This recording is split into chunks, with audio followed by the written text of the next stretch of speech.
All right, Alexander, we have the news that the war cabinet, Netanyahu's war cabinet in Israel, has collapsed. It's been disbanded. I don't think this should be shocking to anybody given Gantz's withdrawal from the war cabinet. And what are your thoughts on this announcement? Right. I think the first and most important thing to say is that it doesn't mean that Netanyahu ceases to be prime minister of Israel. It merely means that he has returned to the format of the government he had before the Hamas attack on the 7th of October. Now, that government, the pre-7th October government, was more hardline in some respects than the war cabinet government, which brought in parties which were seen as being in some ways, and I stress in some ways, rather more moderate and American friendly than the coalition that Netanyahu headed before the 7th of October and the coalition, which is the same coalition that Netanyahu heads now. What it means is that within the current Israeli government, the influence of the very strong hardliners, the extreme hardliners, people like Ben Smotrich and Ben Gvir, has increased. They can bring Netanyahu down more easily than they could a week ago. And that is going to lead, I think, to a toughening of the Israeli position. And we already see that Netanyahu is making public statements that he's unhappy about the fact that the Israeli army has apparently operating some kind of a pause in Gaza in the Battle of Rafah. We're going to see a tougher line being taken by the Israeli government. And this is a direct product, or so it seems to me, of the, I think, overcomplicated and frankly deceitful policy that the Biden administration has been following to try to resolve the crisis in Gaza. When I say resolve the crisis in Gaza, what they really want to do is to park the crisis in Gaza so that it doesn't affect them or damage them during the election. So what they did, if you remember, we talked about this, and we've talked about this further with Yavok Almasian on a live stream, and also Glenn Deason and I talked about it with Alistair Crook. What they basically did in another program that we did, all of which have appeared on the Duran, what the Americans did was that they pretended that they'd got the Israelis and Hamas to agree to a ceasefire, which was essentially, which they told us was an Israeli plan, a ceasefire which would have left Hamas in effective control of Gaza, which would have resulted in Israeli troops being withdrawn from Gaza. And as we said, this was never something that Netanyahu was ever going to agree to. And the pretense that this was something that that Netanyahu had not only agreed to it, but had actually proposed it, was obviously false. So that has provoked a crisis in US-Israeli relations, or at least relations between the Netanyahu government and the Biden administration. We've seen the more pro-American figures within the Israeli government, people like Gantz, pull out. We've seen the war cabinet dissolved, which removes, again, more of the more pro-American figures. And we've seen a harder line government emerge in response, which, of course, is now strongly opposed to the ceasefire that Biden pretended that the Israelis had agreed to. So instead of getting a ceasefire and getting a situation where Israel does not attack Hezbollah in Lebanon, we are more likely now to get a situation where there will be no ceasefire, where the Israelis are going to intensify operations in Gaza and are going to try to attack Hezbollah in Lebanon. This whole cunning plan has collapsed, and it's left the Biden administration potentially in a worse position than it was in before. As things like this, when you try and do these sort of things, they often do. Was this Netanyahu's chess move, his response to Biden and to Gantz and to all the talk about elections? Was this his way of hitting back at the Biden White House by collapsing the war cabinet and moving to a more hardline stance? Was this his response? That is exactly what it was. And of course, what he's also doing is, of course, he has his supporters in the United States and he's working with them.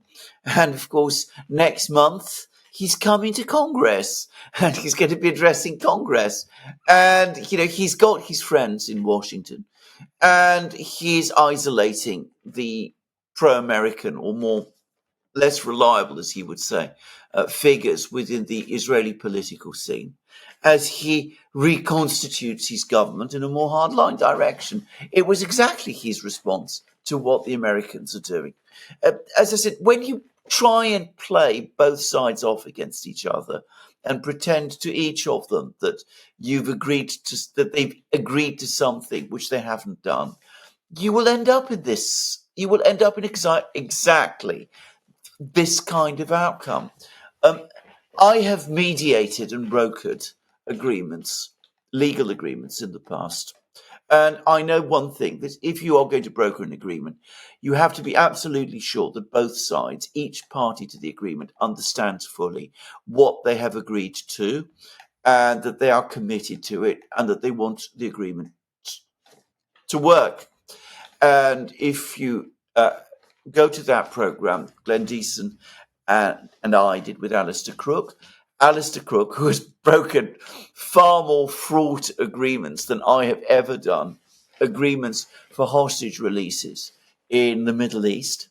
He said exactly the same, that you have to take your time, you have to build trust between the parties, or at least if not trust, a modicum of understanding. And you've got to reach a point where everybody really is generally signed up to whatever has been agreed. If you try and play tricks with people and deceive them and catapult them into some kind of agreement, particularly in this region, things are bound to fall apart and will leave you in an even worse position than the one you were in before. Do you think we might be heading into a conflict between Israel and Hezbollah? Yes, I think that's possible now. I think it is more likely now than it was 3 weeks ago. I mean, it would be a very, very bad idea. I mean, it would be a disastrous idea. First of all, Hezbollah is a much more powerful organization than Hamas is. They're well trained, very well organized, and they're very well equipped, and they control territory on a scale that Hamas does not. And of course, behind them is Iran. And, Iran was not behind Hamas. It was not involved in Hamas's attack on the 7th of October. But Hezbollah is its ally. There's a religious unity there also. Iran will back will back Hezbollah in that conflict. So an Israeli attack on Hezbollah is more likely. It might not succeed. In fact, it probably won't succeed. And it contains, again, the very real danger for a major expansion and aggravation of the war. And of course, if we get there, and as I said, it's more likely to happen now because the people who are now in control of the Israeli government are extreme hardliners who do want an attack on Hezbollah. If it happens now, this attempt to trick everybody into a ceasefire that they hadn't agreed to is going to result in exactly the outcome that everybody has been trying to avoid, a major escalation and expansion of the conflict in the Middle East, and probably an outright confrontation eventually between the United States and Iran, which of course is precisely what some people in Israel have been trying to achieve for a long time now. In the United States. And in the United States. And all these hardliners in Israel, supported by the hardliners in the United States, who are also pushing for in this direction. Exactly. Yeah, but Biden really screwed this one up. Biden, absolutely. They really made a mess of this thing. Yes. On a colossal scale from the very beginning, as we have said, video after video from the very beginning. The Biden foreign policy has completely screwed this thing up from top to bottom. They made one mistake after another, starting with Blinken's and Biden's disastrous visits to the Middle East in October, directly after the events of 7th October. They took completely the wrong approach then. They gave Netanyahu a blank check. They tried to pressure the Egyptians to accept millions of people from Gaza, which the Egyptians flatly refused to do. And that has antagonized the Egyptians intensely.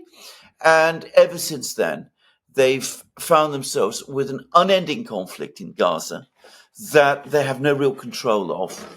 And what they have just done, as I said, by trying to trick everybody into a ceasefire in the way that they did, is that they've destroyed trust, first and foremost, trust in themselves, and they've increased the prospects of a blow-up in the Middle East. It's been foreign policy so badly conducted that, again, it leaves me speechless. Henry Kissinger must be spinning in his grave at what we've seen in the Middle East now. All right, we will end it there. The Duran.locals.com. We are on Rumble, Odyssey, BitChute, Telegram, Rockfin, and Twitter X. And go to the Duran shop. Use the code football24 to pick up some football merch. Take care.